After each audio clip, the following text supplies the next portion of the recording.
Peace be with you. Today we move on to our next stained glass window, the last one on the west wall of the church. Though it's smaller than the prior ones, it still speaks very loudly to us. Following their Jewish tradition, Joseph and Mary would present Jesus at the temple on the 40th day after his birth to be consecrated to the Lord.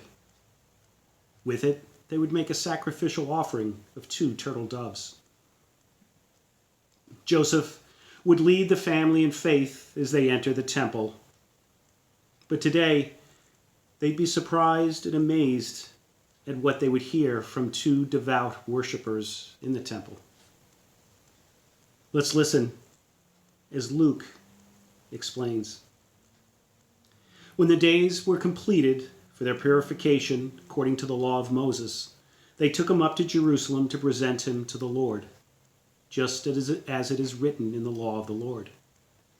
Every male that opens the womb shall be consecrated to the Lord, and to offer the sacrifice of a pair of turtle doves or 2 young pigeons. Now there was a man in Jerusalem whose name was Simeon. This man was righteous and devout, awaiting the consolation of Israel. And the Holy Spirit was upon him. It had been revealed to him by the Holy Spirit that he should not see death before he had seen the Messiah of the Lord. He came in the Spirit into the temple, and when the parents brought in the child Jesus to perform the custom of the law, he took him into his arms, blessed God, saying,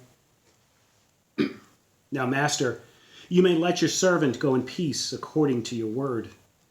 For my eyes have seen your salvation, which you prepared in sight of all the peoples, light for the revelation to the Gentiles, and glory for your people Israel." The child's father and mother were amazed at what was said about him. Simeon blessed them and said to Mary, his mother, "Behold, this child is destined for the fall and rise of many in Israel, and to be a sign that will be contradicted,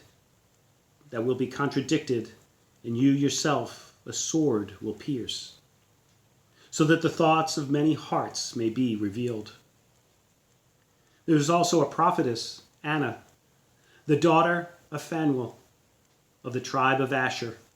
She was advanced in years, having lived 7 years with her husband after her marriage, and then as a widow until she was 84. She never left the temple, but worshipped night and day with fasting and prayer.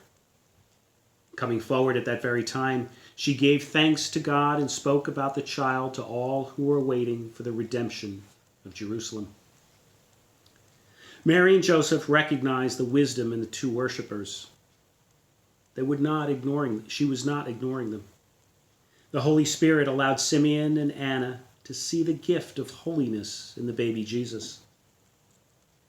As Mary and Joseph presented Jesus, so we all are reminded to present ourselves as servants to God each day, in service to God and his will, and in service to one another. Joseph and Mary are examples as they serve to nurture Jesus as he grows. Likewise, Anna and Simeon are also servants, but they in prayer for the community. Interestingly, if you come into our church throughout any particular day of the year, there's a chance you'll see some of our devout worshipers that are in the church praying each day. We're all called to holiness, each in a different way. And we're reminded of Joseph's quiet perseverance in life as an example for listening to God's call to each of us.